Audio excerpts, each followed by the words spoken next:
If your websites conduct transactions or collect sensitive data, you have a material risk on your hands that could cost millions. The client-side security gap is being exploited daily with attacks like digital skimming, credential harvesting, and form jacking. 98% of sites use first and third-party JavaScript to power and enhance the user experience, opening up the client side to the adversary. Unlike most things in security, there is an easy fix. Start by understanding your risk. Let Source Defense give you a site-wide risk report this week. Visit securityweekly.com/source defense. Welcome back, everyone, to Paul's Security Weekly. I didn't have anything for an announcement on my teleprompter, but you should definitely visit securityweekly.com/subscribe. Subscribe to all the shows across our network and check out our episode starter packs.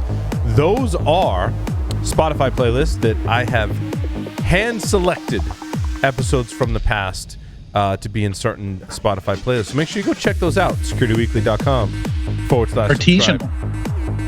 Hand-selected. Right. Hand-selected. Larry says that I'm not unemployed, I'm fun-employed because I'm technically still a contractor doing this show. I think he's right. I mean, technically, I think he's right. I am fun-employed. Yeah, unemployed has a negative connotation. There's nothing negative about what you're doing. I was sensationalizing it by saying I'm unemployed. If you follow, my social media, I'm unemployed. And then I didn't call it day one. I called it like day zero was like Memorial Day, technically, of my fun employment. Day one, like I did some errands and then I went to the cigar lounge. I'm like, I'm owning this fun employment kind of thing. And then today I really sucked at fun employment. I worked a lot of the day to prep for the show. So, there's that.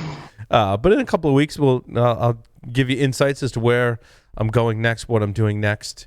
And I'll leave it at that. But you look for more posts about my ridiculous antics that will happen between now and then. I got a lot of things to do. Also, like my honey-do list from my wife rivals any project or task list that I've ever gotten for any company I've worked for in any company that I've ever created. I'm like, can I go to work now? Like I'm gonna go back to work. Can I go now? Like this is hard. 30-day trial of Microsoft Planner. She was like, oh, like I did some landscaping. She's like, oh, I can get used to this. Can you take like more time off in between? I'm like, no, can I take less time off? You can outsource some of that, Paul. That's what I'm thinking, Adrian. Like I can use the time to find people to outsource some of these things that I'm doing around the house. Like landscaping is one. I moved 20 bags of stone yesterday. You have children also. Yeah, but there's neighborhood kids, right? I know, but my child labor is too young still. Yeah, but my oldest also has an injury from wrestling. So I didn't actually let him pick up any stone. Tyler, you guys know the injury he had, AC joint. He can direct the other kids in picking up the stones. Yeah, I mean, he can like pick up trash and whatnot, but yeah, not. So I was going to suggest you ship them off to Dave Kennedy's for the summer, and they'll come back plenty strong. That's right. Yeah, Dave Kennedy could probably do his rehab, right, and get him strong again. Yeah, do some rehabilitation. It's good stuff. It's fun times. We'll see what happens. I can't stay away. Like I suck at unemployment / fun employment. Like I kind of suck at it. Like I spend time reading stuff. Decades. You can't expect decades of that work ethic to come undone in a week. No. I do have things to do. You got to work at it. Yeah. One of the things I'm excited about is I get to reset up my office studio at home. So I'm excited to do that. That'll be cool. Yeah, it's good stuff. Yeah. So fun times. Where do we want to start? Lots of good. I thought the stories were really good this week. To be quite honest, we had some good stuff to talk about. Like so good. I don't know where to. Like where do you start? So I added about 5 stories in. I was going to lead off with a COVID joke, but somebody told me I shouldn't spread it. Don't spread it. Oh my gosh. Boom. And I mean, 3 of my stories are about Follina, and some of yours are about Follina as well, Paul. I mean, what the hell? Good place to talk start. About Follina? Who's Follina? I don't know how did it get called Follina? Because I read a lot, like different articles, and I gravitated towards. Huntress had a great post. Huntress is a security company. They had a great post that went through all the technical details, And then, like, I read other articles that were talking about Follina. Can someone describe to me what that is? Because I've read the more technical kind of stuff that didn't really reference Follina. What Follina means as a word, or what Follina the exploit is? Okay, both. Well, let's start with what Follina means. How did it? I have no clue at all, honestly. Like, I've not found anybody that is. Go ahead and jump into it. I'll figure out. I'll do some research while you guys. But basically, we're talking about MSDT, which is Microsoft Support Diagnostic Tool, which is, from what I understand, an executable that's included in every Windows systems. And it kind of sounds like to me a diagnostic tool similar to like you'd get with, Tyler, what's the NAS? The Drobo, right? And similar kind of systems where they're like, oh, you're having a support problem. Like, run this tool with these command line options, and it dumps a whole bunch of information about the system into a text file, and then you upload that to the support website so they can do troubleshooting. Is that kind of what MSDT kind of felt like to me? Yeah, that's kind of it. I mean, if you've ever been on Windows or used one of the Office products and like something doesn't open correctly, or you get the compatibility pop up and you have to, troubleshoot that, it's a very similar executable that does some of that. This is specific to the Microsoft Office products and works on all the latest Windows operating systems. It's allowing remote code execution through Microsoft Office docs, and originally it was thought it was just a Word doc, but as of recently, we now know that it will work with a single click. This is a single click exploit, so you just open the doc and there's not like a enable macro or any of that stuff. It is macro less. It runs in the rel XML portion of the document engine. Right, so that's part of the document MS portion HTML. of the engine. It looked like it executed PowerShell to call the. You can make it execute just about anything, but PowerShell is one of the ways in which we're seeing it exploited in the wild. Right. To use MSDT to basically load a file from a URL. Is that correct? Mm-hmm. Yeah. So the URL, you're padding the document. You have to have a certain level of padding in order to get the exploit. Yeah, there was a number of A's before that were important to the 496 bytes, I believe, is the buffer size for that particular XML piece of the document. And so you override that, and then you're able to leverage the execution piece of that for, you call cert util. You can actually pull cab files out of payloads, which can be stored also within inside of those documents. There's a lot of creative ways that are not even public or people aren't even thinking of that we've leveraged Office documents in this manner. The most interesting piece of this recently is you make it sound like you knew about this for a long time, Tyler. There's similar things in Office, yes. Yeah. The rich text format, the RTF exploit, which makes this a zero-click exploitation path, where if the document is just previewed, that actually executes and runs without the protected view mode, which is integrated into most Office systems. So now, wait, Tyler, I have a question. This is if I'm running Microsoft Word natively in Windows, not if I'm using Office 365? So that depends. So Office 365 has desktop client apps. So just because you're using Office 365, if you're opening Word with inside of the browser, that is leveraging WebSockets in order to render that application.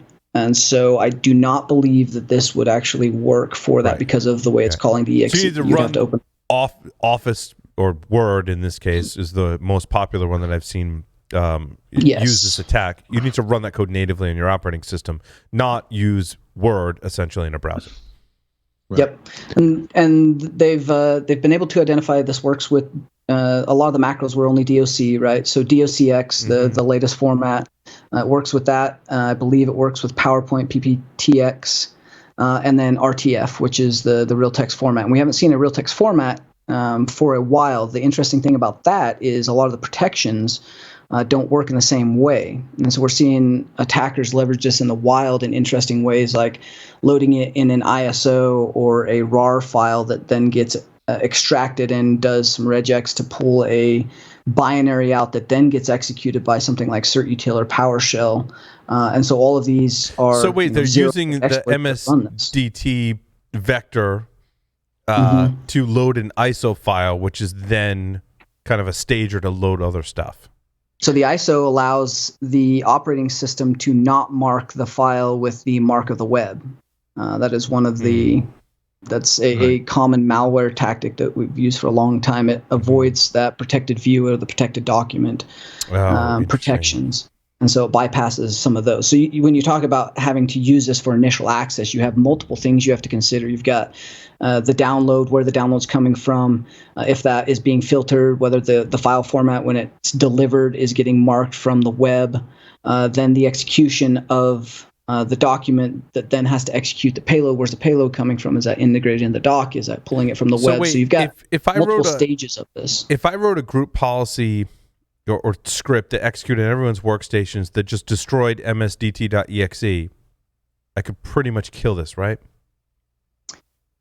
No, it is relied on, I believe, for Office to open. It is one of the checks that. So I can't just remove this functionality from Windows. As far as I remember, there's a patch for it though now. So there's a patch or workaround. Go ahead. One of the workarounds is to take the MSDT out of the registry.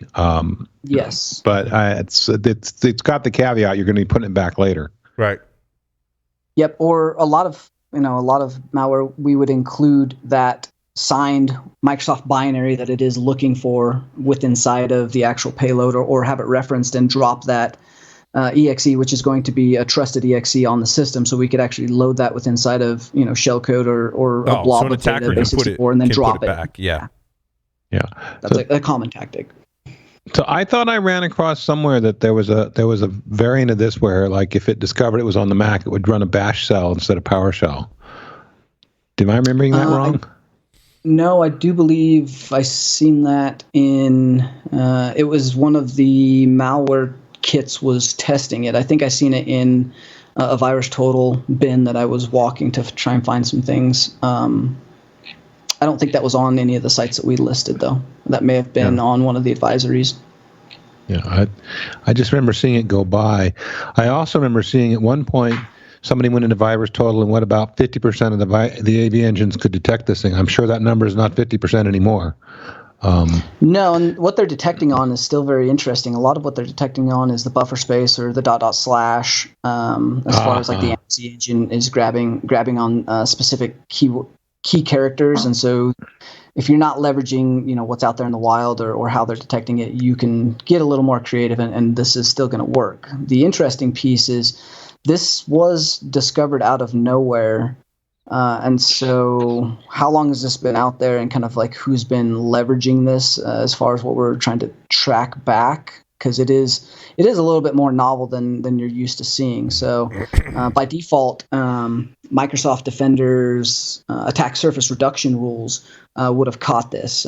So anything that is coming in through O365 with like an E3 or an E5 license, or something with P1 or P2, where you've got the attack surface reduction rules and Defender for endpoints, you would have been blocked out of the gate. It didn't run. It didn't allow it. I believe it was one of the protections around block mode for Office applications creating child processes. That rule, which is on by default for ASR, protected and blocked this out of the gate. So there hasn't been any exposure for anybody using O365 with the right license level and Defender. No. Now, ISO files are still in play, right? This is not a new attack vector. And ISO files are still used, right? Like they're necessary. Oh yeah, so ISO files are used everywhere. That's a main integration point for many malware families and loader kits and botnets. Mm-hmm. The ISO file is not the common vector of attack. That's more a one-off or two-off case of where I've been seeing this used. Most of what we're seeing this leveraged as is just a raw doc that's coming in. Mm-hmm. And so the ISO file is a secondary piece of this. It's this a secondary piece, without right. the ISO file. Yeah, that's to get your loader in a second stage or stage 1.5. I guess I play in Linux, and like most Linux distros have moved away from the ISO format and gone to just like a .img or compressed image. Which is very similar.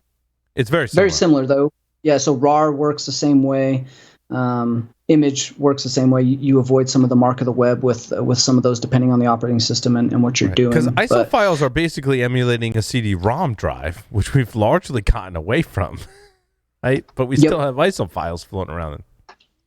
No, yeah, they still get used. The part in this where it's using the diagnostic piece, that's just inside of the dock itself, so you can actually get it to load and execute without any of that. Without an ISO file. Yeah, ISO file is just what they chose. Yeah. Is the attack, the second stage, as you said, Tyler, that they chose. It's an easy way to get that payload loaded for your stager, your loader. Yeah. But it is a very scary one from initial access standpoint. Like, this is pretty straightforward. Anybody that's done any macro work or modified and done any of the Excel 4.0 macroless loading, this is using very similar techniques. A lot of the tooling that we have, this was very easy to update and integrate. I'm surprised endpoint security products haven't picked up on a lot of these techniques we've talked about. It's very hard to evaluate things like this when you're talking about something like an href inside of an XML doc that's part of a Word doc. These look very similar, and legitimate documents have almost the exact same parameters inside of them. So it's very difficult to scan through those and key on something without a huge false positive number or heuristic there. And it's very easy to bypass as well. It's the post-exploit actions you want to detect and stop, right? Like a command shell being, being a child process of Word.exe, right? Yep, but there's also some other additional attack vectors that we've leveraged this for, and we've seen this used for when you're talking about hrefs and the ability to get code to execute from an XML file natively by Word. This is where you start to get into things like NTLM hash exfiltration. You can actually get the hash to go out to an untrusted source by querying something that is outside of your organization or that doesn't resolve, that uses the credentials in which Word is running under in order to try to authenticate to it. So if you got listeners there, then you get an NTLM hash that you can then crack, and you have the Windows password for that user. So it gets very interesting from a post-exploitation standpoint of mechanisms in order to gain hashes, gain initial access, or gain credentials once you're inside of a network. And I think we'll see this leverage for a little while across many networks. It also kind of begs the... Go ahead. Sorry, Adrian Lee, did you have comments on this story? Yeah, I was just going to say, so we solved the mystery, and there's a heck of a timeline with a bit problematic on how this was reported and handled by Microsoft. But Kevin Beaumont, I assume you're talking about the Belarusian piece of this. So it was first reported to Microsoft on March 10th, and they silently patched Microsoft Teams, but failed to patch the other products that were affected by it. And then it like he's on his double.com, he's got a whole write-up on it, very thorough write-up, and he wasn't the first to find it, but basically people started getting exploited with it back in April, and then security vendor NowSec tweeted about it over the weekend, and then he also tweeted about it, did the write-up. And then he's still having trouble getting Microsoft to classify it as a 0 day and notify people. And then the CISA advisory came out. Yeah, it's got a CVE assigned to it, but there was a bunch of Russian documents that we did see leveraging very similar things. I would say, what was it? It was early April, and no one kind of understood what was going on. So. Yeah, he's got samples of those in the blog post as well. Oh, nice. Okay. Yep. And the other thing you left us for was to tell us the origin of the name. Oh, right. Yeah. So Kevin Beaumont, who's on a he made the Log4j logo in Microsoft Paint, and he's got this whole theme going on where he's creating the most garbage vulnerability logos possible. Just because vulnerability logos are fun to make fun of. And so there was some kind of reference to 0438 in the sample, in one of the samples, and that's the I think local phone area code for Follina, Italy. So yeah, he named it Follina. That explains it. I mean, that's as good a reason as any, right? I think it's a nice segue into more questions I have about how Windows operates and tries to, in endpoint security specifically, tries to thwart malware. The WSL attack vector in Windows. So there's a pretty cool article that was talking about how Linux malware from Bleeping Computer, Linux malware steals browser auth cookies. It's basically Python and a lot of other scripts that execute within the context of WSL, but are able to do things like steal browser cookies and interact with the because I think essentially if you're in WSL, you have access to the file system. So like what do you, how do you handle this? Is this does your endpoint security? So I guess my question, Adrian, right, is does my endpoint security for Windows also include endpoint security for WSL, or if my endpoint security vendor has a Linux version, do I have to install the Windows version for Linux and then inside WSL install the Linux version of it? Or is there some other combination? I actually did a couple Ian's calls on this, and good. Yeah, I actually need to pull up my notes, but yeah, basically, so WSL 1 and WSL 2, one of the big differences between them from a file system huge perspective, is WSL 1 exists in the normal Windows file system, and you can just browse it. It's under app data, and you can manually browse the files there. You can even edit your your Linux files from the Windows side of things. But then W2 has its own basically virtual disk. That using its own separate file system. So it's I mean, either you would have to use some kind of Linux specific tool, or somebody who makes a Windows tool would have to extend it for that, and I've not seen anybody do that yet, is the short answer. Interesting. So the endpoint security event, so go ahead, Tyler. A lot of people are concerned. I was going to say you can use some very custom sysmon detections in order to evaluate some of those processes, but that gets very muddy as far as which applications and services it is able to detect and like how you're actually deploying that WSL. And if it is 2 or 1, makes a big difference as well. Yep. And so you can do some things around your process, your drivers loaded, images loaded, different network connection rules, things that involve processes and very specific hashes and things like that. That's where you kind of start to get into a little bit bigger issue. Tyler, you with beg WSL. the question, when WSL is running, is it a separate Linux kernel, or is it like a virtual kernel off of the Windows kernel, right? Because your kernel controls your access to devices and device drivers, or implements device drivers that allow you to talk to your devices. So like, how is that run? Is that Linux kernel running in a virtual environment? Yes. It's in a little hypervisor, isn't it? It's in a hypervisor. Okay.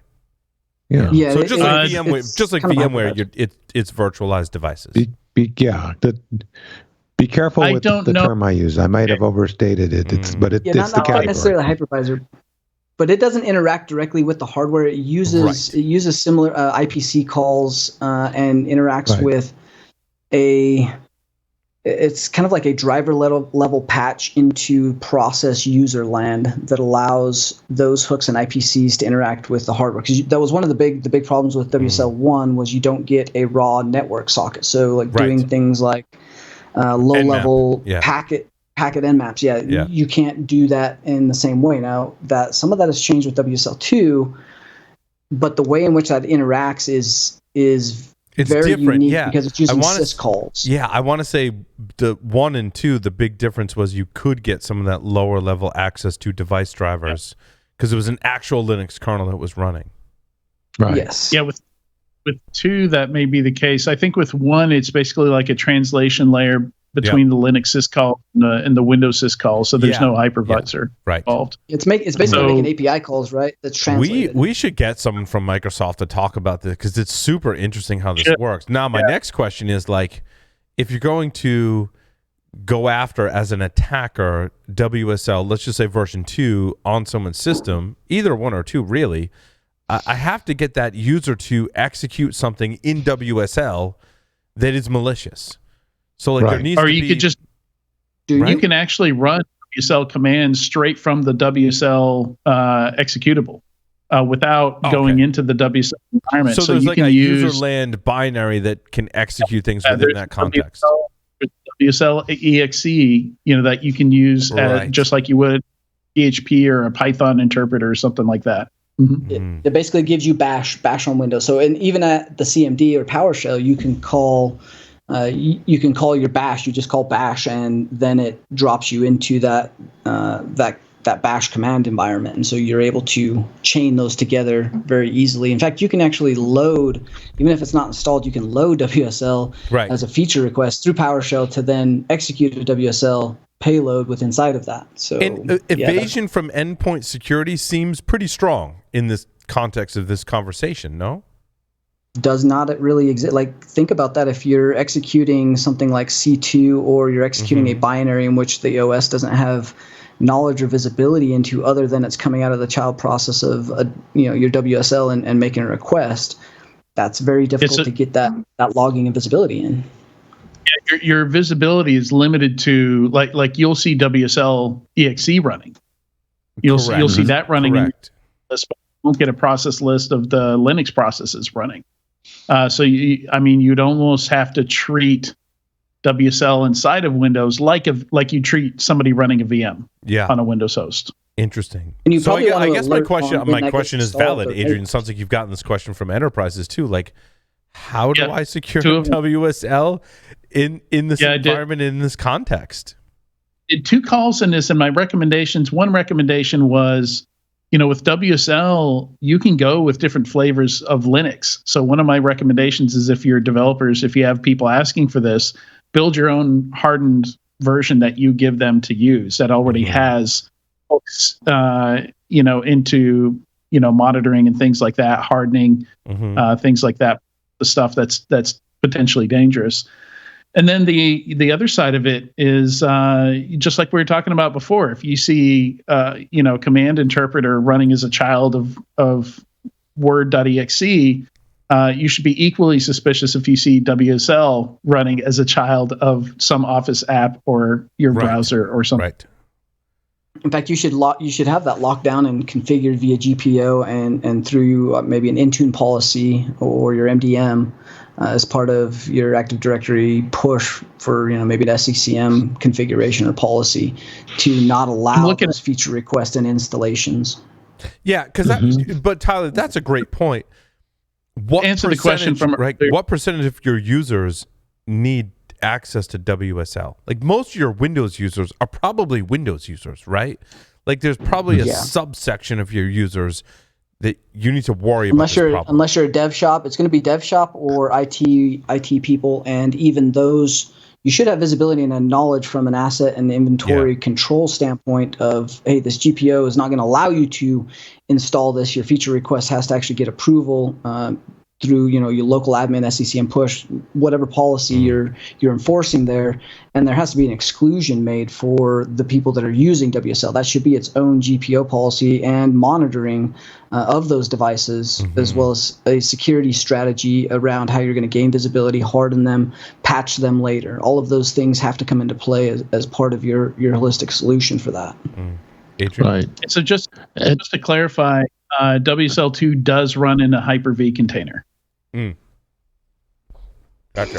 That's through that's the same container, right? That LSAS leverages via the syscall for what Hyper-V actually employs, right? So when you use things like TPM and you've got credential guard in place, you run into issues where that syscall and the hypervisor access through the processor control bits ends up conflicting, and you have certain software that doesn't run, like VMware on a bit a BitLocker enabled, TPM controlled, Intune device does not work without some very hacky ways around that. So I think that's interesting that it's leveraging probably that same technology, if I imagine.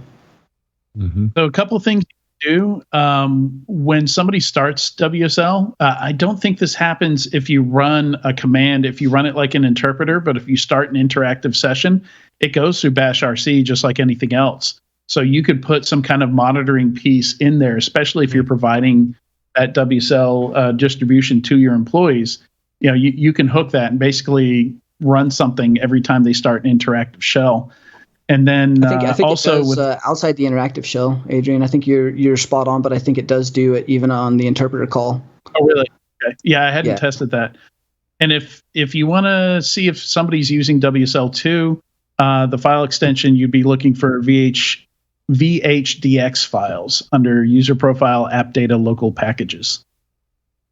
Which is interesting because that is literally the virtual disk that you leverage for Hyper-V or for mounting a virtual disk if you're doing BitLocker encryption on a virtual file system that you don't want things to be able to delete malware from. You make that read-only, you BitLocker encrypt it, unencrypt it with your malware on a request. So that's funny they're using the same thing. I find it interesting, like it all comes back to, for me, like remember that show Pimp My Ride with Exhibit? Oh, yeah. Like, we liked operating systems so much that we put an operating system within your operating system, and there's technologies at your disposal. Sounds like WSL is using basically that type of virtualization technology, like Hyper-V, to have an operating system within your operating system. And now there's Android. And you can run Android on Windows as well? 11 has Android subsystem for Windows. I think the name is a bit flipped around, but I forget. Now it's crazy, but also I start to think about a segue into our other story when we talk about hardware level kind of stuff and the BMC, your baseband management controller. My question on this is like, what context does that execute in? And this is when my brain gets beat up really bad. Or with like the WSL, stuff. WSL, that's all post boot, right, Tyler? Right? Like it's all like the Windows kernel has loaded, and now you're loading WSL, or you're loading other operating systems in Hyper-V, or you're loading Docker, or you're loading VMware. That's all happening like post that Windows kernel booting up, and that's an interesting attack vector in my mind that we should explore more on the shows, right? But now, like my story number 10, you get into what happens before your operating system kernel boots up. And that's where we get into things like Intel ME, you get into UEFI kind of stuff, and you get into the SMC, or BMC rather. I think SMC. Right. Like I get into alphabet soup when we get into all this, right? So your BMC, where does that load in the context of all of this other stuff? I think it loads in a strong enough context, like you're outside your operating system kernel if you can compromise BMC firmware. Is that true? I think that's true. 100%. Well, you're true, right? Because it's a separate you're the management interface controller for the hardware. I mean, you're at a low level. You could effectively own the machine, actually thousands of them, because the idea with BMC is you're managing a lot of boxes. But yeah, it's designed for things like I can do a full OS reinstall without being there. So think about it. And you talk about it game over when I have physical access. Well, guess what? This is as close as you get. I think but it works the other way. Is an implementation of a BMC, right? I think that's correct. Right? And so yes, but these subsystems have pre-kernel level access to hardware, and sometimes their own hardware that they interface with. So they're not using the CPU that your operating system like Windows or Linux is using. They have their own microcontroller in some cases, and BMC is one of those cases. It could be more than one of those cases.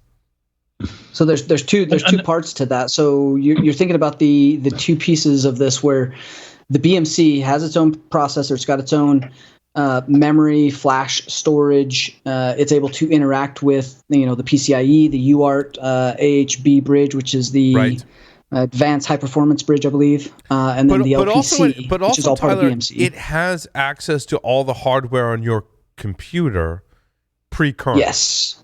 So that's the other part. So you're talking about the code is getting loaded. So you've got all of that's running on there. The BMC, it's maintaining persistence. It's got code. It's executed. It's be able to run its process. The process it runs then injects code at the assembly level as it's booting or within inside of memory because it's got direct memory access. It overwrites that memory space or loads it as part of the kernel booting.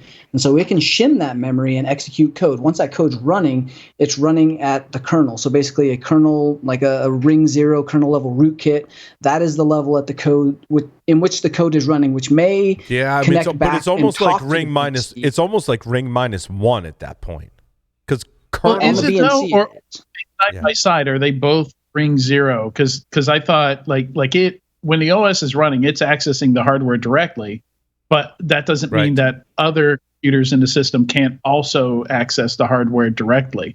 So I don't think the BMC is beside the OS at the same. SOC. Or an LP, you have to go through the LPC or the AHB, or you have to have some specialized software to interact directly with the BMC. And there are, there's Open BMC, there's Open Managed by Dell for some of the DRAC stuff.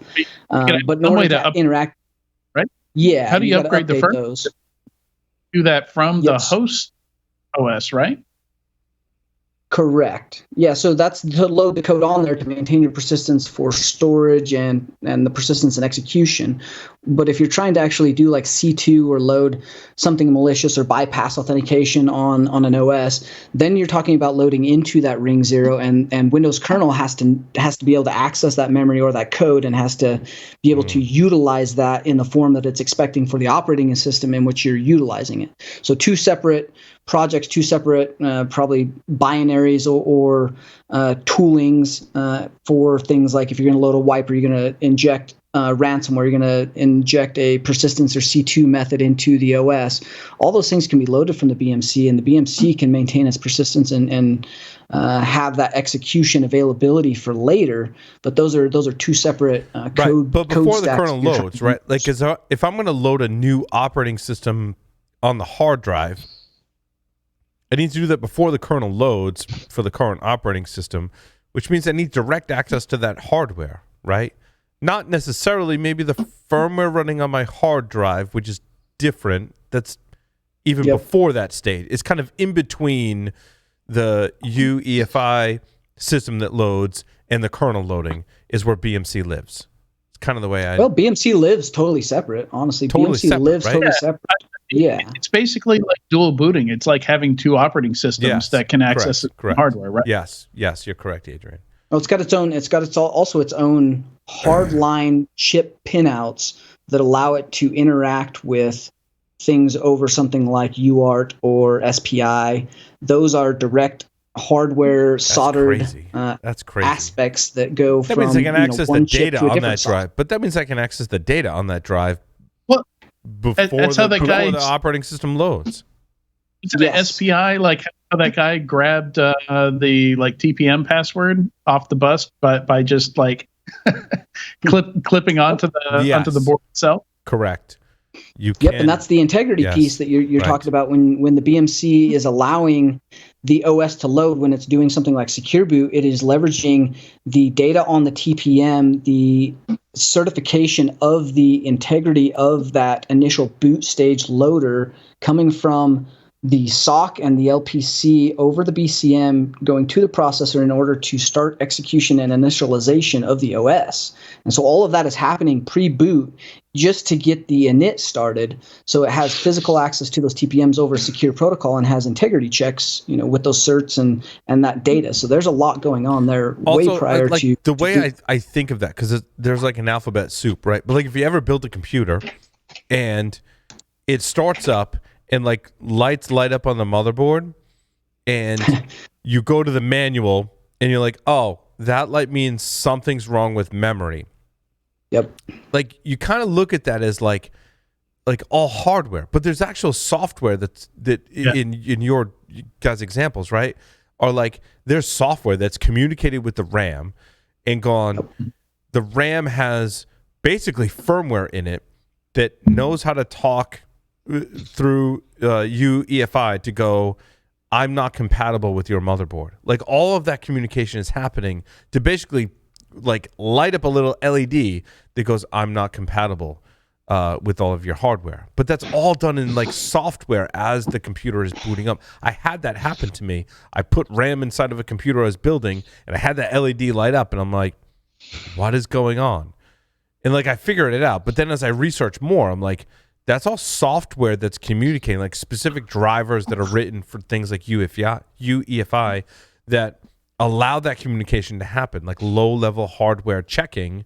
That's why sometimes if you're building a computer, I go like, this RAM isn't working. And the forums are like, you need to update your UEFI code, and it includes new basically like driver, not really driver, like drivers for UEFI that go, oh, I recognize that RAM and I can support it. That's like it's got that speed. The shit that happens when you boot up a computer. I'm like, how do computers even boot up today with all this complexity? Do you remember the bad USB experiments where basically they could create a flash drive that if the flash drive didn't like the computer it was plugged into, like you could rewrite the firmware to where correct it was environment specific, where like if something about the computer you're on or a special file needs to be somewhere, it can just erase itself automatically. Like that.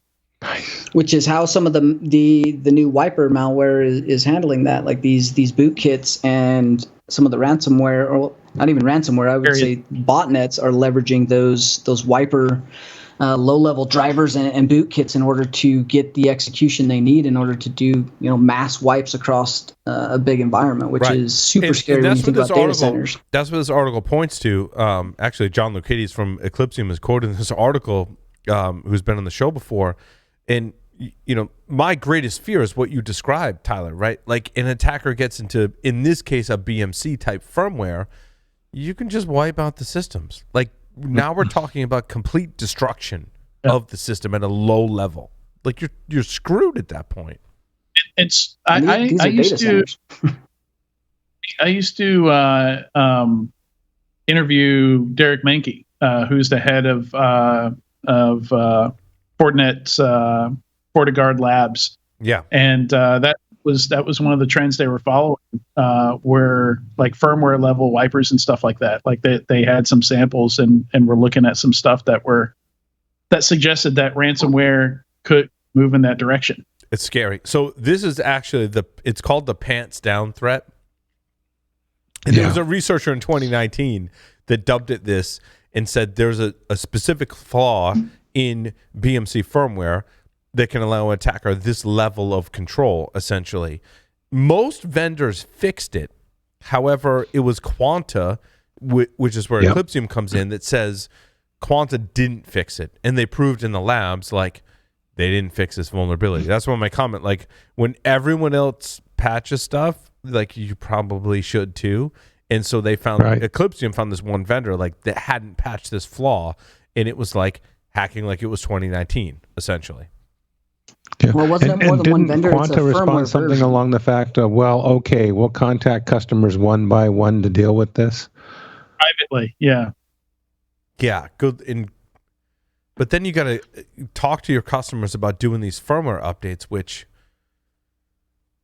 even us as security professionals, I don't know if I was describing on the show or to someone privately, like when I discover that there's updates to my UEFI or low-level subsystems like this, I'm like, I should apply that patch. I'm like, but that could brick my system. Like, I know, technically, that could brick my system because I've studied this stuff, and I'm like, I got a show to do. I've got some meetings, and if I like totally hose my system, like I'm not screwed. I can go to another computer or whatever. But like, I don't want to take that risk because even though I know that the risk is great, that attackers could go to this level to do bad things, like I'm still like hesitant to go, I want to apply the fix for this, but the fix could be catastrophic in this sense. The fix could almost be as bad as what the attackers can do. patching is one of the most disruptive things you can do, especially when it's to firmware. Right. But now I'm curious, like for cloud providers, especially those, like I'm pretty sure, all three of the really big ones, they produce their own hardware and a lot of their own firmware. Was it you that was telling me that, Adrian? It was you who was telling me that, right? Like, if you're a cloud provider, like you've basically got to own the problem and the solution in one. Right.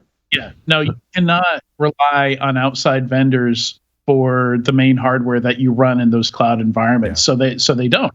They even produce a lot of their own. Like they produce their own Ethernet boards. They use a different Ethernet protocol than most people do. AWS, like they went with 40 gigabit instead of like everybody else went with 50 or 100 or something like that. And there's specific reasons for that. And it all comes back to this crazy hyperscale and this availability that they want to hit, where they're not going to run a Cisco router because it's got a bajillion features and millions of lines of code that can cause problems for them when all they need are like 6 features, and they want as little software in there as possible so that less can go wrong. Oh, it's funny. It's funny you say that, Adrian. Like, because I think myself and many of us, right, we've done that. We've taken open source software and we're like, I don't want all this other functionality. Like, I just need this small portion of that, and that's all I care about, and I want this to work really well. So we kind of pare down some of the open source, as an example, software in this case. Well, great example, the Venom vulnerability that came out that required, I think AWS was the only cloud provider that didn't have to reboot all customer instances because it was a vulnerability in the Zen hypervisor, and the vulnerability was in the virtual floppy controller. Right. And one of the things AWS, when they pull in some open source software, they do exactly what you're talking about, Paul. Yep. They're like, what's this virtual floppy controller shit? We don't need that. Yep. I mean, that's reducing your attack surface at the development level. It's not just attack surface to them; it's complexity that can result in downtime, which can result in lost business. Like it directly hits the bottom line. It's amazing. I had some segues in there. But wait, I have it. Linux malware is on the rise. That's where I'll go next. Yeah, I feel like that maybe wasn't the. Is that the segue I was looking for? I mean, you could have done that one after the WSL. I think it would have maybe worked better, but that's okay. We flowed well. That's okay. No, I'm sorry. I wanted to go to my story number 4. Attacks using IoT and IT to deliver ransomware against OT. That's a lot of T's. Sink in. A lot of T's. Let that sink in. I mean, hasn't this been a thing? Like, isn't that how you almost always compromise OT? At least that's how I've always went after it. You hit the business network. Yeah, you got to click on the article that's from securityweek.com. Then you got to click on the one word that says report, where you go to Forescout. I'm not knocking anyone in this. I'm just telling you how to navigate. And Forescout, right, says there's R4 IoT when ransomware meets IoT and OT. I applaud their thought process on this and their research, right, to kind of raise awareness about these kind of things. And then they talk about, so then you got to click another link and you got to read the actual report from Forescout. Now, thankfully, to Forescout's credit, I don't have to register or give any information to get this report. Thank you for that, Forescout. And it's a pretty good read. I think it gets you thinking in the right direction of how an attack would work, where I'm going to compromise an IoT device. I'm going to, and I'm scrolling through the report to get to the right diagram, right? Compromise an IoT device, compromise a victim on the network, then compromise another victim on the network, and that second victim on the network has access to the OT network. I'm like, that's right. Get people thinking in this, kind of way, I think is good. Where I wanted to throw it out to you and all the listeners is when you do this, like this hypothetical attack, like they were building a hypothetical attack. I don't want to we should be it's basically threat modeling, right? But in their example, it's like a completely kind of flat network, right? Like there's an IoT camera that then they pivot to a workstation. There's an AD domain controller in play, that then there's another PC that then goes to the OT network. And there's like very little network segmentation to stop that flow of attack.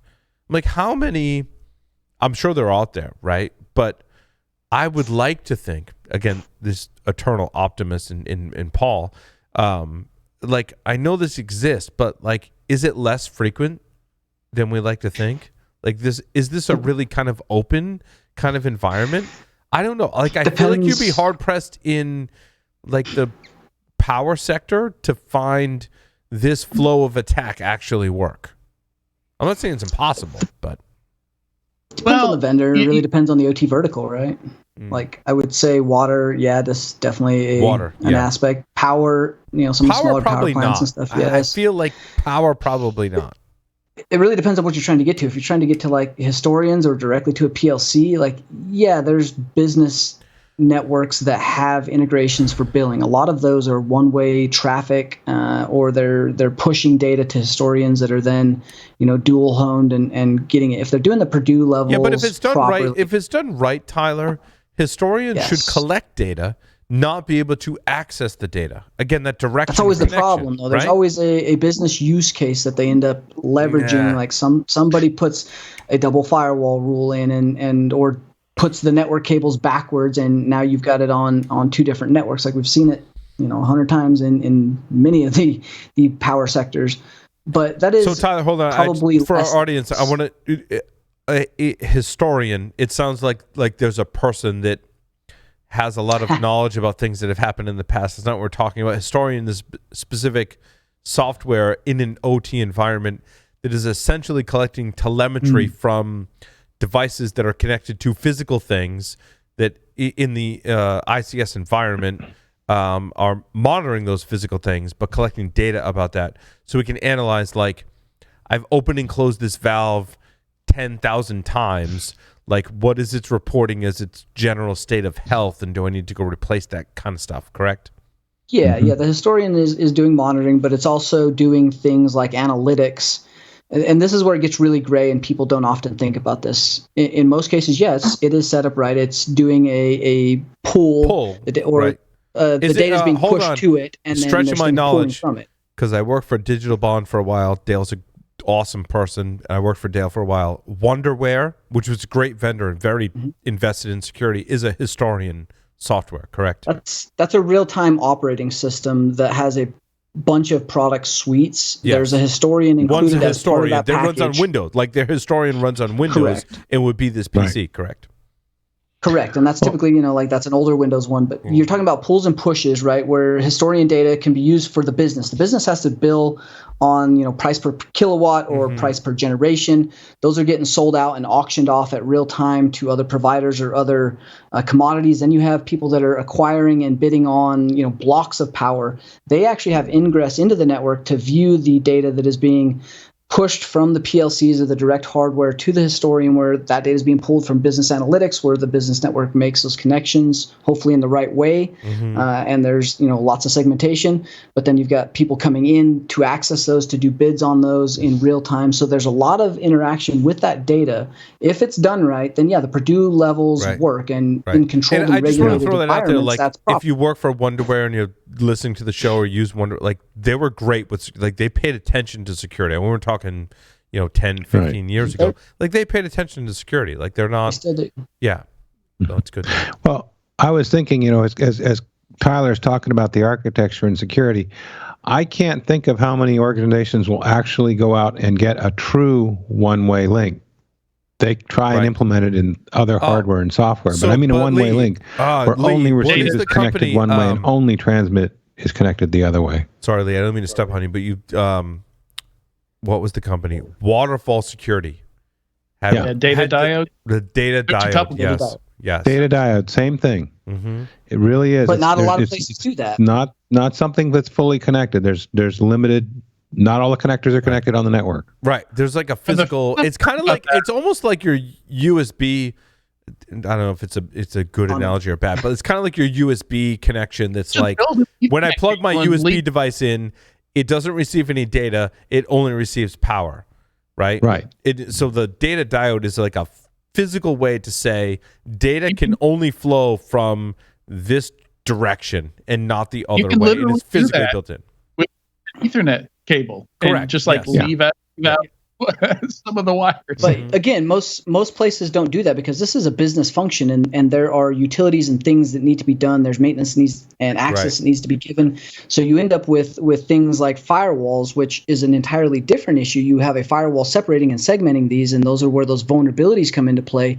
If the firewall is the only thing protecting an OT one-way firewall rule that is allowing that data to push, and the access into a network segment that has PLCs or real-time operating systems that can cause kinetic damage, then if there's an exploit for that firewall, that nullifies the ability for the separation from the business network to the OT. Separation, that's why Tyler, in your Purdue is done, right? If the separation is in hardware, to me, that's a much better solution than leaving it to software or user. Like the user literally can't configure it. Can't misconfigure it. Can't misconfigure it. Yeah. Mm-hmm. So, there's something, if you look at page 6 on this report, it makes a really good point that I actually have an unpublished blog post / rant about this that, I think is really important because we talk about ransomware a lot, but when we talk about ransomware, what we're really talking about is extortion. Mm-hmm. And ransomware is just the lever that makes the extortion possible. Yes. And then when we're talking about ransomware, we're typically talking about crypto ransomware. So ransomware that specifically encrypts files to remove your access to them so that you have to pay to get them back. And then we all know, double extortion now, so they can steal the files. So it doesn't even matter if you can get them back. They've got other levers that they can press here to try and make you pay. And this whole thing is an exercise. This section on page 6 is called "It's not about encryption, it's about extortion." Correct. And remember back in 2015, like we were already discussing on Twitter, like, okay, let's imagine that we solved a crypto ransomware problem, and where do the attackers go next? And I think this is an important thought exercise. What Forescout is doing with this report and just doing in general, because every time we solve a problem, with attacks, we are pushing the bad guys in a different direction. And we have to, if we're not prepared for that, then it's just Groundhog Day. Like we're starting all over again. And we got years of people getting pantsed, before, somebody builds a whole bunch of products and we try and solve it. And then we repeat the whole thing over again. Yeah, like in advanced thinking, like, okay, they can't encrypt our files anymore. What do? They start wiping bricking systems. They brick a few and threaten to brick the rest. But I think for me, Adrian, I wish the Forescout report, which was awesome, by the way, you should definitely go read it. And they did great work in threat modeling. But I think there was a lack of focus on firmware security, right? Like how you could accomplish some of those things you're talking about, Adrian, but in firmware, to be a little more stealthy and a lot more destructive, and kind of covering the firmware aspect of that. I think it's interesting to talk about tampering and persistence in firmware and how that can be used to execute some of these more destructive type of attacks. It's all about what's the next lowest hanging fruit that somebody could use. And there's two categories of attackers still here, right? There's the state sponsored that will go through extra effort because they're not, their motivation isn't getting a paycheck. It's disruption. Yes. Right. Where the folks trying to actually do the extortion, like the Saudi Aramco case, that wasn't financially motivated, which is why it was incredibly destructive. Right. Whereas a ransomware operator, like, going to get paid if they just come in and obliterate anything. They've got nothing left to get paid for. Right. NotPetya, I think, is another example. They just wanted destruction. Yeah, destruction.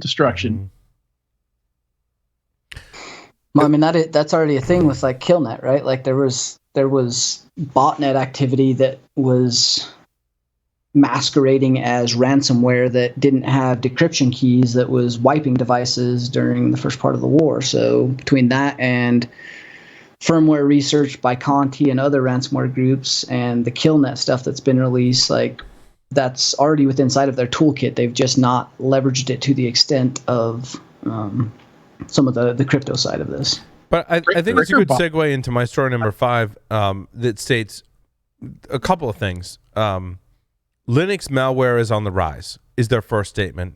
Then it's 6 type of attacks to look for. This could have been so that actually dovetails into what I was just saying there. I was talking about BrickerBot, which was an attempt by some gray hats or something to get rid of Mirai, which Mirai is mentioned in here under number 3. That's interesting. Why do they want to get rid of Mirai?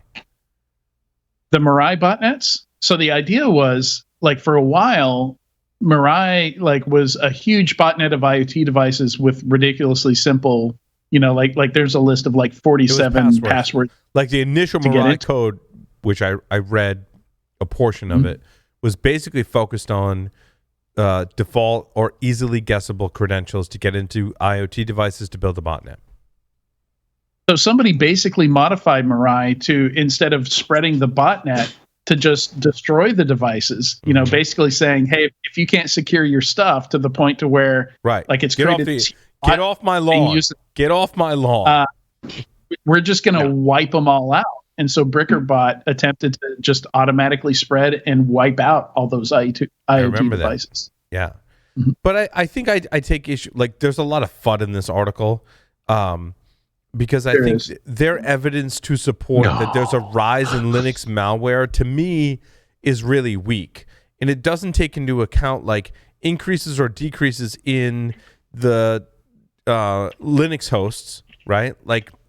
If you're going to say there's more Linux malware, you got to take into account, are there more or less Linux hosts comparatively to other operating systems? Define what represents what is a Linux machine? Is that a Linux desktop? Is that an embedded device? What level of Linux you're talking about? Also, does it account for variants as well? And Tesla does great research, and I think is a great source for this article. But you also have to take into account, is it a brand new, if you're saying Linux malware is on the rise, you've got to quantify whether that's a brand new strain of Linux malware versus a variant, because I think that's an important distinction in this account. And lots of other factors along those lines of how do you really truly measure if there is a rise in Linux malware? And I don't think this article did justice to that. And then they look at the 6 types of attacks, and some are it's a list. Yeah, it's just a basic list crypto mining and other kind of stuff. Yeah, it's crypto jacking, crypto mining.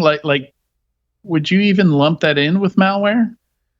I mean, yes, it can be. My whole point on that, Adrian, was it doesn't matter the operating system. If the attacker's goal is crypto mining or crypto jacking, the operating system doesn't matter. How does that relate to a rise in Linux malware? The article is kind of all over the place, just kind of throwing out FUD. It's whatever. We've seen that done in JavaScript. There's been a bunch of Monero crypto mining in JavaScript, and as long as you have a browser, the operating system doesn't even matter. Well, we've seen a huge uptick in C2 and the ransomware kits or exploit kits. Those are all multi-compatible for different OSs. Mac OS has been a big push lately. Linux has been a big push lately. A lot of ARM. All of those they do mention in the article, Tyler, to your point, that ARM has seen an uptick, the supporting of multiple processor architectures. I will agree, not so much scientifically, but there's been a lot more support, right, for all of these kind of malware variants and exploit variants to target multiple architectures. Linux or not, but to target multiple architectures. Yeah, I would say impact for capability. Yeah, there's definitely broader support. In fact, we've seen in many of the ransomware kits the ability to start ransoming and encrypting VMware hypervisors or Hyper-V hypervisors.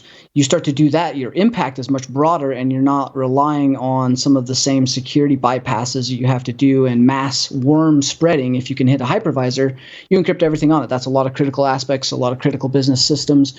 And so the security on those for things like vSphere and VMware, there's a lot of implications and a lot of things that people just don't realize. They don't know how to patch them as well.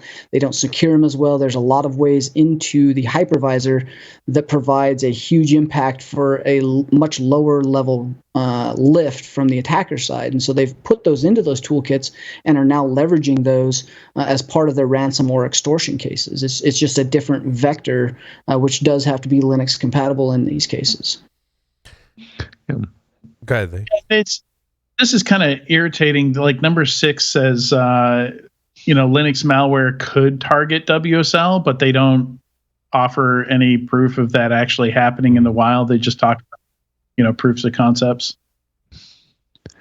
Well, we were sitting around in the bar last night, and we thought this might be, as a thought exercise, a real thing. Come on.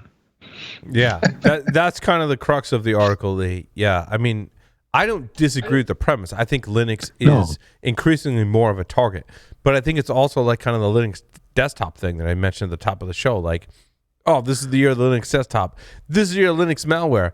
Like, it's just pure fun and speculation at that point. Right. I think attackers are going to go after whatever technology helps them in achieve their goals. And if Linux is one of those things, they're going to go after it because it's not all that dissimilar from an attacker perspective than Windows or Mac OS. Right? Like if it exists in IoT devices or it exists within Windows or it exists in the cloud, like wherever it exists, we're going to go after it to achieve the goals of the attacker. I don't think it's about like putting these buckets of this operating system is more secure than that operating system or this operating system is more attacked than that operating system. That's irrelevant. Attackers are going to use whatever means necessary to accomplish their goals. And regardless of what operating system you have, you got to secure it. Plain and simple. Right. Bingo. And those if you're doing anything like, vulnerable. running a browser on it, well, hello, there's a higher risk there. That's an attack vector. Yes. That was the Forescout research, right, was talking about the access to the IoT device wasn't really so much like firmware related as much as it was there are vulnerabilities in the management web application, which we know. Right. I mean, that's par for the course. This your number 6 is the same exact article. It almost looks like somebody just plagiarized it. Pretty much. So there might be this article might have linked to the CSO. I'm sorry, Adrian. It's a great point. My story number 6 just links to a CSO online article that might have been my story number 5. Yeah, there was like journalists do this all the time. Someone posts an article, and then someone else from another journalist outlet covers that article. So like getting down to the like who created the original article can be kind of daunting task.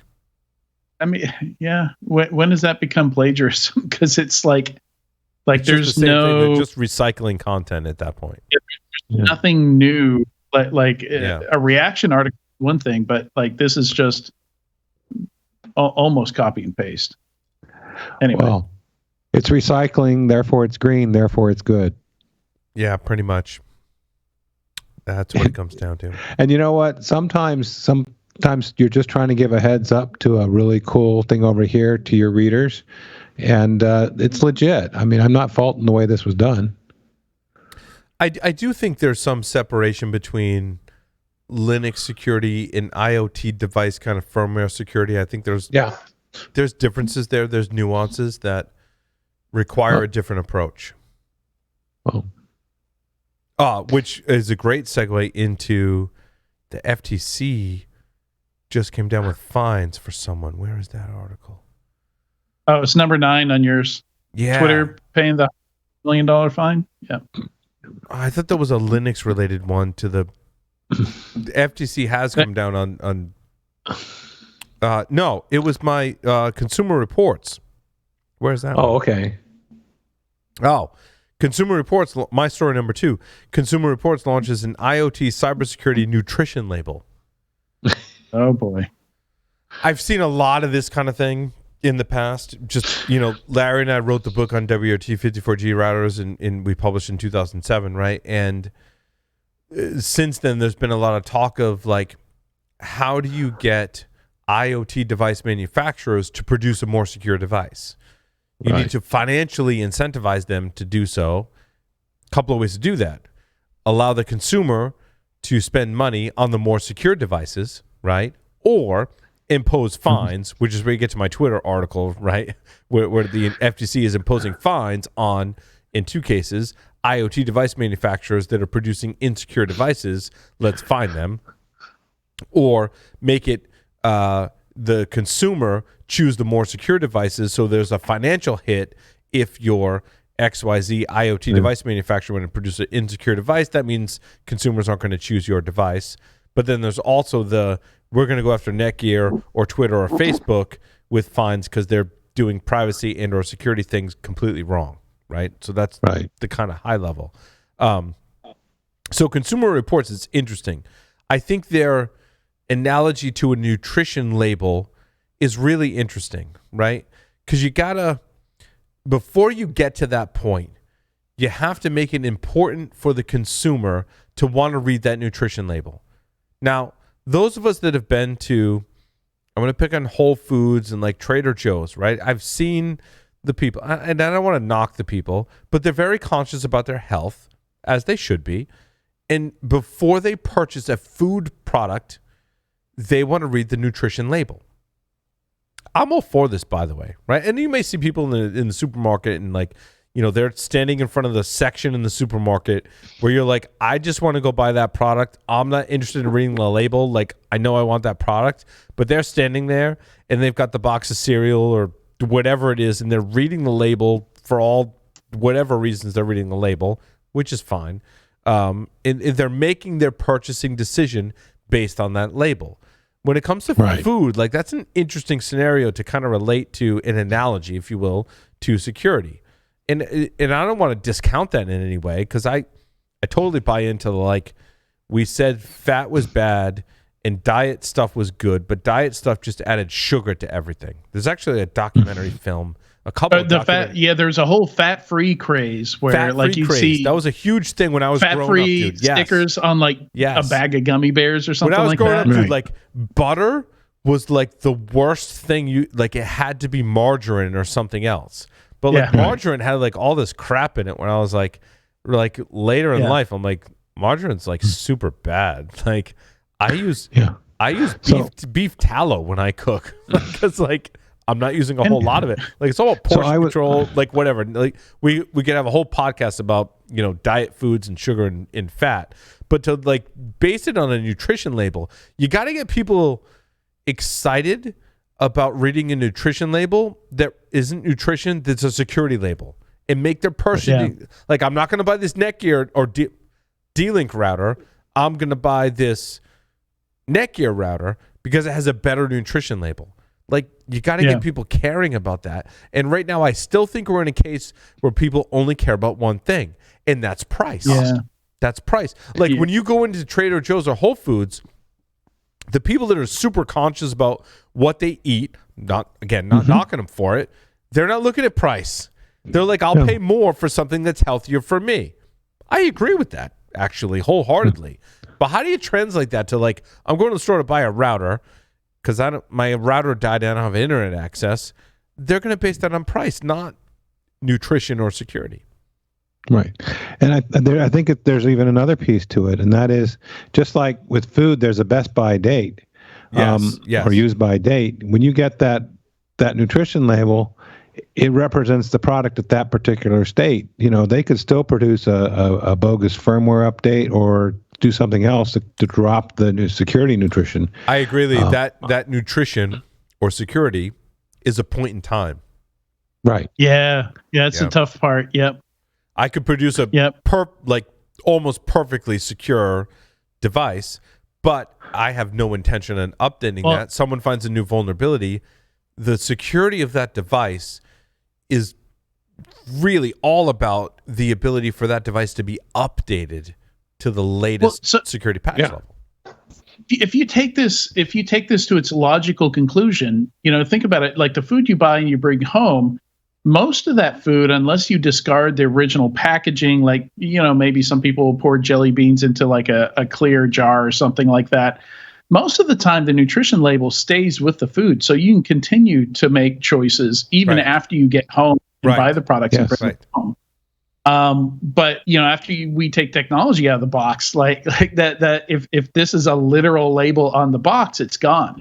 So we need a different idea of how to do that. Like you could actually have an app on your phone that has an inventory of all your products and incorporates that nutrition label in some way. So it could even give you like a report card, and like, here's what you have in your home network that's good, and here's what's bad, and that changes over time in that app. And that can give you alerts and things like that. So this nutrition label needs to be something dynamic. That's probably integrated into an app on your phone. Yeah. Well, one of the cool things, though, as you follow the links in the article, you'll get to a Consumer Reports page, which gets to a letter they sent out to a bunch of home camera doorbell manufacturers that says, look, these are the things you need to do, automatic update, credential stuffing protection, multi-factor, notifications when the log, bunch of stuff, really good best practices. I mean, this is a good start. And having the guts, they listed like, I don't know, a couple dozen manufacturers. They're saying, hey, come on, get with the program. And that was good on them. Ago.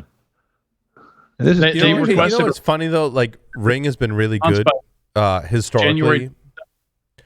Ring has been really good historically about firmware updates, and I think that should weigh into the nutrition label. Another funny story is 10:30 at night a few days ago, someone came up and rang my doorbell and ran away, and I was like, really? Like, ding dong ditch? Like, did technology wipe out ding dong ditch? Like, I'm all for kids having fun and stuff, but like, it's still a thing. It's obviously still a thing. 10:30 at night, dude. And I posted that on social media to various groups, and I got kind of a mixed reaction of people like, oh, well, like, leave the kids alone and let them have their fun. I'm like, yeah, but like, I don't know that it's just people having fun. And also, I'm not saying like I'm going to call the police and press charges or go find that person and like beat them up. Like that's not what I'm saying. Like, I'm going to post it to social media because like this person's face. Some of you listening to the show may have seen my Twitter post. Like, this person's face was clear on my Ring doorbell. Like, you came to my home at 10:30 at night, rang my doorbell, knowing that it's a video doorbell, and I got your picture. Like, I understand that's probably not an indication you're going to commit a crime on my property because you clearly, I have a picture of your face, right? But like, I'm also like, I'm not going to go ruin your life because you rang my doorbell either. Like, I just want you to know that, like, I'm going to put it out there, and people are going to recognize you, and you're probably going to get made fun of for doing that. And it's out there, and it's done. And not to mention, I got their footage on several other cameras, which I didn't post. But, there's an interesting kind of thing with video doorbells today. That was my experience recently with video doorbells. I'm like, really? Seriously? I think Did you see the sample? But it comes down to intent. Right? Like, I think that's what most people didn't understand. Like, I completely understand intent, and the whole purpose was for me to gauge intent. Like, if your intent is not malicious and it's just a silly prank, I'm totally fine with it. I think we see that when a student, whether you're in middle school, elementary, middle school, whatever level of schooling you're in, and you hack into something, it's really about what was your intent? Was it just curiosity? Or was it something worse? And your intent kind of defines that. Mm-hmm. Any case. Are we still on the nutrition label one? Yeah. We were still talking about nutrition and video doorbells. Yeah, we're just wrapping. So I was digging into it while you were talking, and I threw up in the Discord and our Slack the sample mock-up one that they have. And I was trying to think about like how they would do this, and I like it. But again, I think it has to be an app, because I've seen devices that go out into the world that have integrated microphones that aren't functional when you buy them, but software could enable those microphones at any point in time. Dude, that's or, Nest, or vice right? Nest had Zigbee. I think Zigbee on the board, but it wasn't enabled at that time. Right. Yeah, so it's got to be an app. Like this is good as like a mock-up for like a label on the box, and I think you do need the label on the box too, because if people are browsing for these in person, or this could be like the equivalent of a Carfax, if you're buying a car online or something like that, like there'll be, this image would be included with the images of the product and the features and stuff like that. But you still need the dynamic version. But also, I think that background checks on Paul's video doorbells. People choose them for ding dong ditch. You don't want to buy them, right? But I think also, like, the FTC also has a role in this kind of IoT device, or even privacy. To segue into Twitter, because there have been FTC cases where they've gone after certain companies for having really poor security. Few and far between.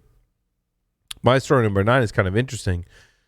And I think like the line to me anyway, is really clear. If I give you as a social media outlet or application or whatever, my phone number for security purposes, for a second factor, you should not use that to collect more data about me and then sell my data, or use that in any other way to monetize my data, because I gave it to you as a security mechanism. The law is, and I'm not an attorney, right? But to me, the law is pretty clear. The law was put down, I think, in 2011, from what I read, that like, if I give my phone number for security purposes, you can't use that for any other purpose. Facebook was fined $5 billion. Now, it wasn't what I didn't say in my notes, that wasn't their only offense. That was one out of, I think, 5 things the FTC fined Facebook for. But one of those things was Facebook was collecting phone number for two-factor authentication, but then also using that to collect more data about you and use it to monetize in other ways. Twitter is now paying a $150 million fine specifically for using the phone number for targeting, penalty for targeting ads at users with phone numbers and email addresses collected from those users when they enable two-factor authentication. So phone number or email, I say use it for my security aspect, but now they're using it for other aspects, and they got fined. Why didn't Twitter, my question in this one, why didn't Twitter learn from Facebook's mistake that happened in 2019 and go, oh, we shouldn't do that because we'll likely get fined? And guess what they did? All while the whole transaction's going on with Elon, and the whole Elon's current investigation of going, how many bots and real users do you guys have? And they can't really answer that, which is a totally separate issue. But this issue is kind of interesting. Well, maybe it'll knock a few bucks off the price of Twitter. That's what I think Elon's motive there, Lee, obviously. Yeah, that's 3% of their annual revenue, the $150 million fine, which isn't nothing, but... Yeah. Was $5 billion also 3% of Facebook's revenue? Some percentage. We covered it on the show, actually. Yeah, Facebook's revenue is different from Twitter's revenue. Correct. Definitely. I think it's a lot more, right? With $5 billion, it's kind of like dropping the bucket. They're in a different... Dropping the bucket. They're different orders of magnitude bigger. Yeah. I'm thinking percentage of revenue. When did we start talking about GDPR? Sorry, I'm going into ESW mode. Yeah. No, but it's a valid It's all point. good. Yeah, but relatively speaking. It's something that bugs me about stories is when like the headline is like, oh, Home Depot, settles for $15 million. Like, is that supposed to be a lot? Like, yeah, do you relatively speaking, that's not a lot for Home Depot. I feel like the journalist isn't doing their job when they don't put that in context. Like, I heard Adrian, annual to revenue your point, Home Depot's $120 billion. Oh, okay, so it's absolutely nothing. But okay. I heard, to your point, Adrian, that Starbucks in some recent year, 2020, 2020, or whatever, showed an $8 billion profit. An $8 billion profit. Yeah. Profit, not so revenue. now you're talking about, like, in context, Twitter, $150 million fine, right? I'm not saying Twitter and Starbucks have similar kind of revenue and profit, right? But these large companies, like, put that in perspective. Like, you run a company that you had an $8 billion profit. Any fines, to your point, Adrian, that you pay that are in the hundreds of millions, even billions, probably don't really affect your bottom line that much. Oh, okay. So you short a $7 billion profit. Like, $7 billion, that's a lot of freaking money. Yeah. Yeah, and when you're talking profit, that's after everybody's paid, right? Correct. Like that's not profit's like after everything. Like, it's not even EBITDA. Like, profit is after everything has been paid. Taxes, payments to your employees, health insurance, any kind of cost you could have as a business. Then your profit. And you're telling me it's $8 billion. And the context of that story was like how much they're paying their employees. They actually have subsequently increased how much they're paying the employees. Right. So I had a similar context. A guy I volunteer with for doing ham radio exams, after he retired, he went to go work at Home Depot in this area, a largest Home Depot in the place. And he was telling me how when people are shoplifting, like they'll go to the tool corral, load a cart with the stuff and just bypass the cash register, and Home Depot won't let them stop it. I mean, they can tell them, but they don't want them going after it. It's not worth it. And he was telling me, like, in a month, just the hardware section, that's the tool corral and all the gunk that's in the hardware, not the plumbing, the electrical, all that, just that. And in that month, their sales just in that department were 75 million out of one store. Right. But what's interesting about that story, Lee, is I was talking with someone, I forget who it was, and I think it was on the air, about an analogy to what is the department in every retail place? Loss prevention. It was loss prevention, right? Right. Shrink is losses. Yes. So how can security be more like loss prevention? Like, loss prevention is not there, in your analogy, Lee, is spot on. Loss prevention is not to stop 100% of theft from your retail stores. Loss prevention is to keep that theft. I believe the average is like 1% or less of total sales. Generally 5% is the number that I hear. Like, if it crosses a certain threshold, you have a problem, and you might invest some money in we've all seen it in retail stores. An employee has to come over and like unlock something so you can purchase something, right? There's an investment in employee training, in technology, in actually physically acquiring hardware to go, I'm going to put these safeguards around these products, and my spend is relative to what I'm losing from people stealing in the store. Security needs to adopt the same kind of model. I think it's one of the most prolific things we talk about in the context of security in relation to loss prevention. Like, there are loss prevention, like there's an entire department, just like IT security. Loss prevention is not to stop everyone from stealing, but to keep that below a threshold, spend an appropriate amount of money to keep it below a threshold so that it doesn't impact the business, just like security. Yeah. And when I was at a credit card processor, the loss prevention team their reports, I believe the cutoff was $400. So anything below $400, it wasn't even worth putting somebody's eyes on. You spend more money going after that $400 than you would, just losing $400. Well, that's like Amazon on returning stuff. So many items, they just junk them because there's no money in trying to resell it or repackage it. They just throw it away. It's an acceptable loss. Right. When you're and buying in the Home Depot items, case, Lee, part of the thing they're also playing is they don't want their workers getting face-to-face and possibly getting hurt, injured, or otherwise, because inappropriately interacting. I've ordered something like, it's not worth it. Like cheap, like lighters. Like, I smoke cigars. You can spend a lot of money on like a really nice lighter. And I have maybe like one of those, right? But like most of them, like lighters, I'm like, I go on Amazon, buy a 5-pack for, $20 and just give me 5 cheap lighters. So if it breaks or I lose it or whatever, it doesn't matter. And the first shipment, it like I never got it. I'm like, I sent the seller a message. I'm like, I never got it. They're like, we'll just ship you out a new one. I'm like, but what if I get the original one? They're like, don't worry about it, because it costs them more money, the seller and Amazon, to process that return than it does to send me 10 lighters for the cost of 5. They're like, just keep them. So I ended up with 10 cheap lighters, because I ended up getting the original shipment, right? Exactly what you're talking about, Lee. Like, it's a cost calculation. And the interesting thing about this, if you're at all wondering about cyber applicability, we keep talking about risk management, and this is exactly that. You're managing your risks. You're managing risk. Yep. Get it appropriate. What can you live with? Yep. Right. Yeah. So Lee, that how much did you say? 75 million lost from that one store?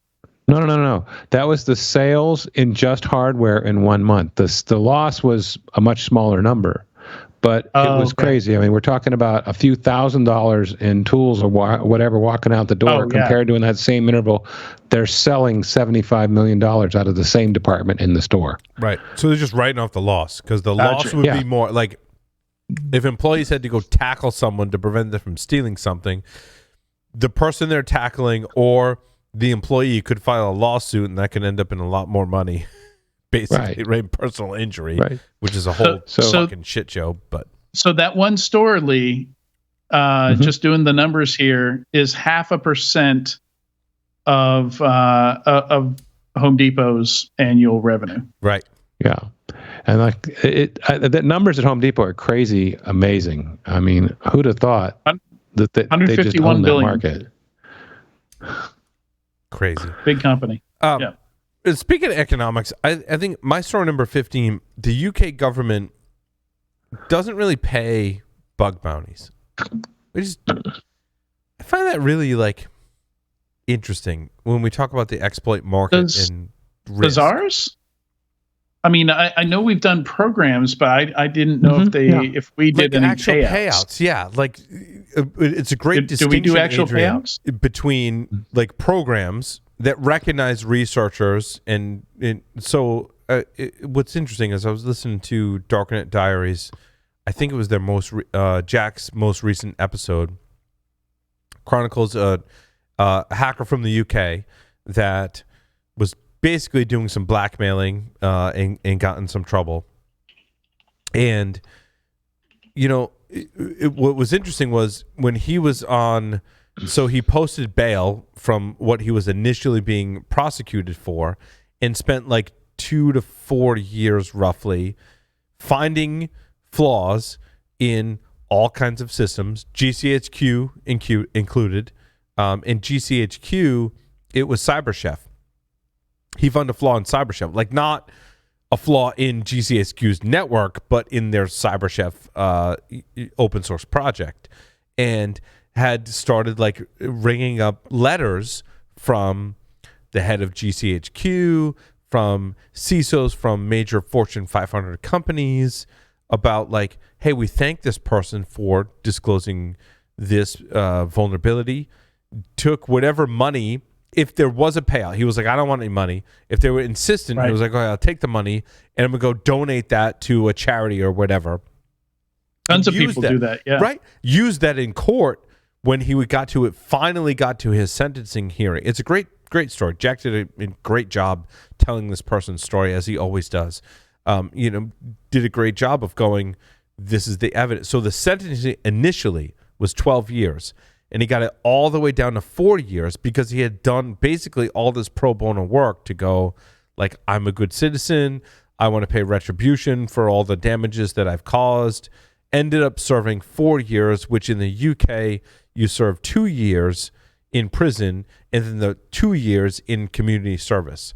And then it kind of chronicles, like, his horrific experience in the prison system for 2 years in the UK. So it's interesting, I think, that like to kind of flip that to a different thing, like the UK government isn't paying out people money. They're kind of relying on the fact that like, oh, we'll just give you kind of like recognition for finding a vulnerability. But like if you have a vulnerability, you could conceivably go sell that for actual money, not just recognition. And not everyone's going to fall in that category of, I need the recognition because I'm facing this other, sentence that I've done previous crimes for. So, like, why wouldn't you pay money out for that? Like, I think that's a mistake, because the quote from, I think it was someone from the UK government said, we don't currently pay bug bounties. And the reason for that is we just don't want to seem we need to. People are more than happy to come and tell the government we've screwed up. I think that's only going to get you so far. No? Mm-hmm. Yeah, I mean that's a whole discussion in its own. Like, we need to have Casey Ellis or somebody somebody like that I've to sat come with on Casey and Ellis discuss for that. our upcoming show. Yeah, I've sat with Casey for an hour and a half and talked about stuff like this. You've got perverse incentives, that can occur for offering money for things. Like, you have to be very careful about putting that stuff together, because, if somebody finds 30,000 valid XSS, do they get $300 for each of those? If if an XSS is worth $300, then your entire budget's gone right there for something stupid. But that's where companies like BugCrowd, as an example, I think really shine in helping companies or governments create those programs and say what pays out for what, and help triage those vulnerabilities. Well, it's more important that... Go ahead, Tyler. I was going to say, if you're not doing a bug bounty, you're really relying on the fact that people are browsing to those sites and they are looking for these bugs. Without incentive, it is a stumble across that because someone's frustrated because they had to use that site. There's much less traffic and intentional targeting like an attacker would. If you really want to know what's insecure, you're going to have intentional targeting. You're going to get it ring through the ringer by people that do these attacks. Otherwise, an attacker may not be on the radar. You may not get popped, or it may have a vulnerability and you may not have a bug bounty for that, so it may not even get looked at. So those are two separate issues, and that puts your risk kind of at a crapshoot. But and it's kind of builds on itself too, because to be able to, until you're this tall, like to do vulnerability disclosure well, you have to have good communication. Yep. You've got to make it obvious where to send the bug. And like, the thing that really kills you is communication. If somebody reports a bug and they hear nothing and it doesn't get fixed and nothing happens, boom, full disclosure. Adrian, that's a great point. Jack talked about that with this particular hacker and was like, what happened when you disclose these bugs? He's like, sometimes they'd report a bug and I'd hear nothing back. Sometimes I'd hear something back and it was most frustrating thing in the world. We're gonna fix something, and sometimes I'd hear back and we're gonna fix, like, 3 different scenarios. Like, what do you do if you don't hear back? Because a lot of are mission oriented. Like, they're doing it because they don't want to see anybody get hurt because of that bug. Right. Because they want to see it get fixed. It's important to them, and now they feel responsible for getting that bug closed. Like, emotionally, they feel responsible for getting it fixed.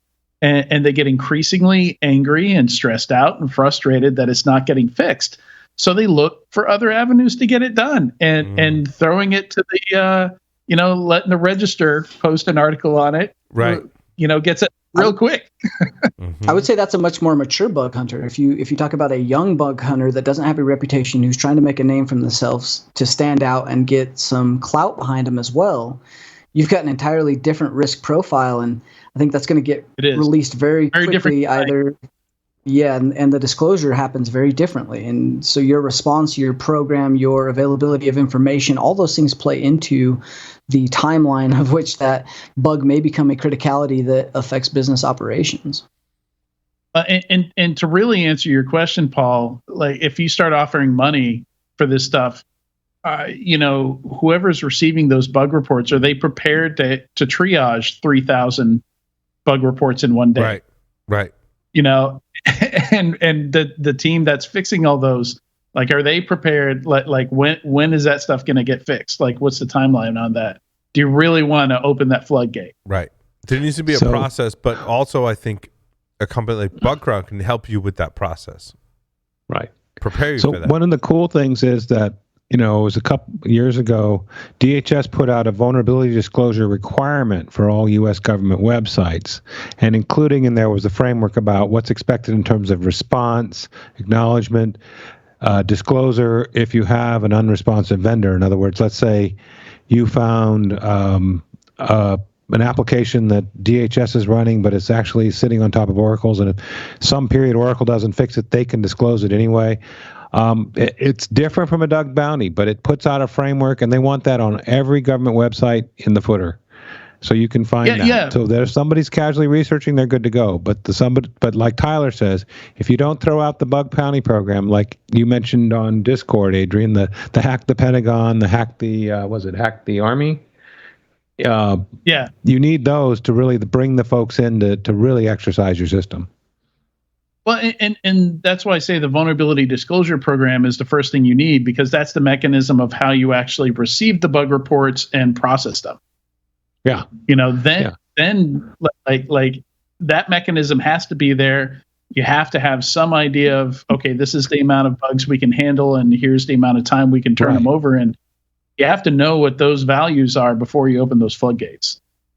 Absolutely. Yeah. You if you're not ready for it, forget it. You'll get in so many bad ways. And by at least setting a level of expectation, DSS said, look, this is what the bar should be. And then you can figure out how you can deal with it. Of course, there was no money behind that, but that doesn't matter. That's not new. Yeah, there's so many researchers who have ended up on the phone with some random person at a company. It's like, what's a vulnerability? That's why that disclosure program needs to be there. That's why that footer needs to be there. Like anytime I have something to report, the thing I do is I go to the main website, scroll to the bottom, and I'm looking for the report an issue, report a bug link down there. And if it's not there, it's like, here we go. Now I'm trolling on LinkedIn for the CISO. Oh, they don't have a CISO. So now who do I go to? Let's look for the CTO. It opens you up to a lot of liabilities. You got to be very cagey and without exposing yourself to risk, depending on how crazy their GC is. We've dealt with some large companies that don't know how to respond to this, and they get all sue happy and crazy. And then you got to really watch your butt and try not to get sued. Again, to Paul's point, is why HackerOne and BugCrowd popped up to try and be that intermediary to alleviate some of those issues. It's all communication, and a lot of companies don't understand, like you were saying, Tyler, like the different kind of researchers they get, because there's different types that you get. Some are financially motivated, some are mission oriented, some just want to watch the world burn. Well, those aren't going to contact you though. They'll just go straight to Twitter or full disclosure. But yeah, and some of those are just disenfranchised. They've been burned so often, they're like, I'm just going to anonymously release this because I don't want to get sued again.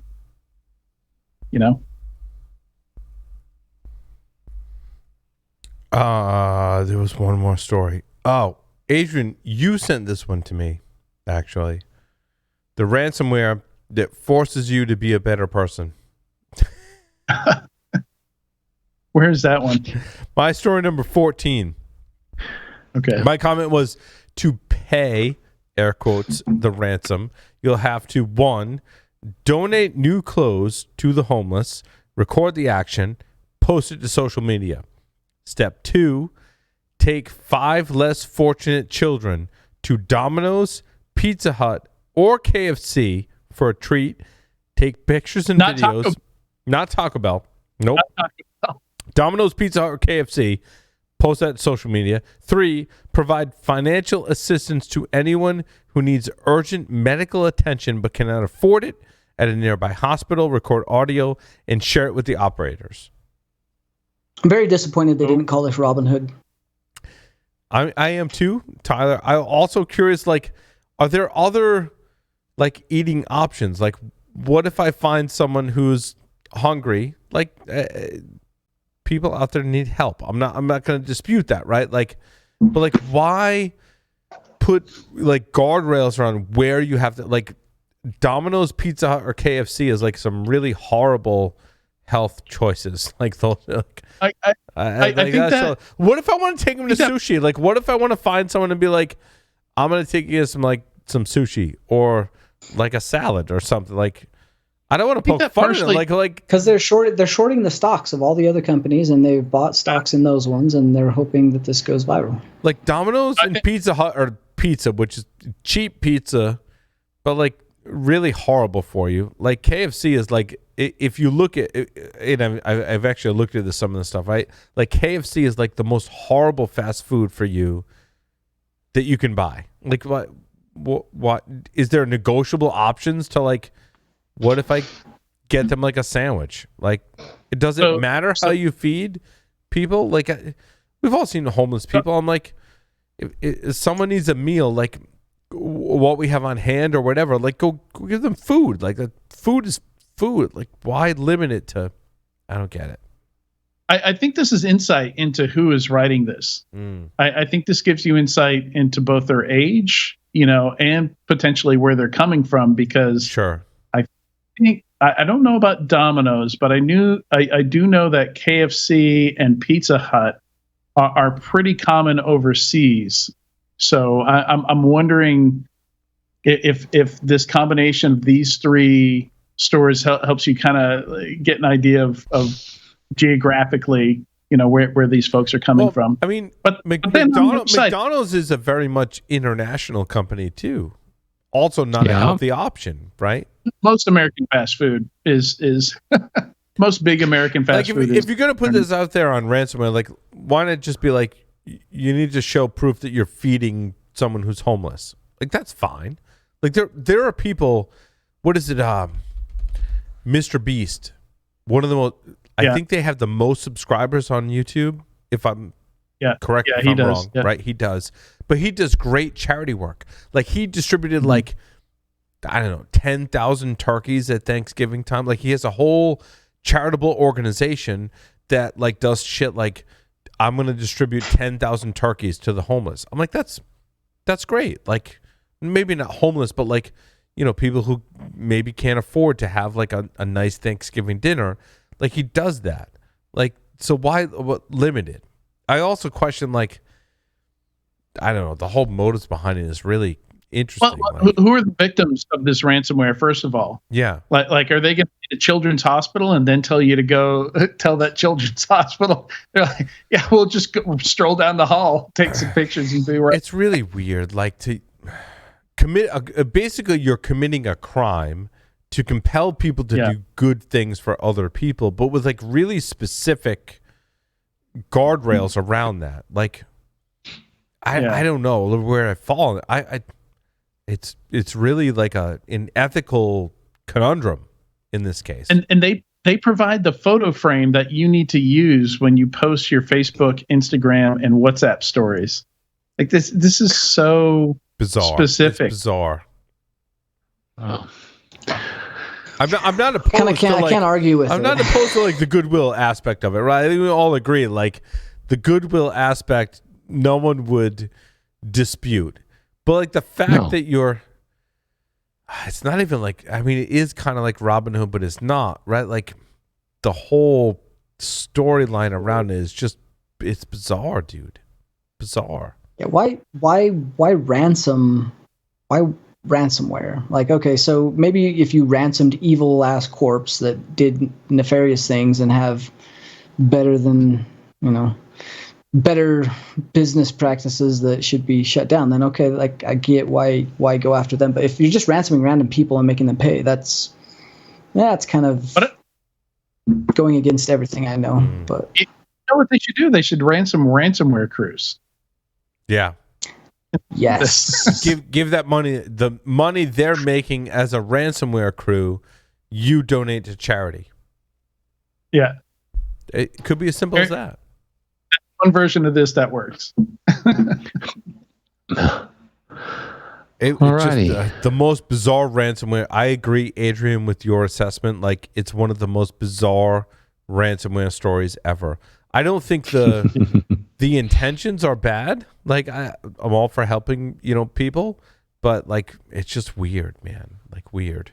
Yeah, I mean, it's written by it's going to be international, and it's people that are young and naive and don't really understand how the world works. Like when you read this, they're like the final thing you do is you go to a hospital and see people that need money for their medical treatment, and you give them the money they need for their medical treatment. But when you go into a hospital, like, you don't get the amount before you get treatment. Yeah. Like agreed. You don't get the bill up front. That's not how that works. So yeah, these are probably kids. I don't think the intention is bad. The execution, is kind of weird. Yeah. Doesn't it feel like a little like somebody's school exercise that was not as destructive? Maybe not. It's weird. I like the humanitarian stuff, but it's still weird. Yeah, and again, I come back to, like, you're committing a crime, like, at the outset of this activity because you're ransomware. Yeah. So, like, that's a crime, and I don't so disagree with, like, the benefits of it, but, like, maybe not commit a crime to start that out. It's kind of where I fall in this story. Yeah. I think there's better ways to... Cyber insurance is paying out, millions and billions to criminal organizations in Russia or wherever. Yeah, like maybe not do that. Yeah, no, I agree, Tyler. Like, there's the doing good portion, but there's the not doing bad portion of it. That's a great analogy. That's a great kind of insight into this, Tyler, right? Like, rather than forcing people to do good, maybe entice people not to do bad. I don't know. It's very strange. Awesome. Well, thank you everyone for participating in this episode of Paul's Security Weekly. Thank you everyone for listening and watching. We'll see you next time.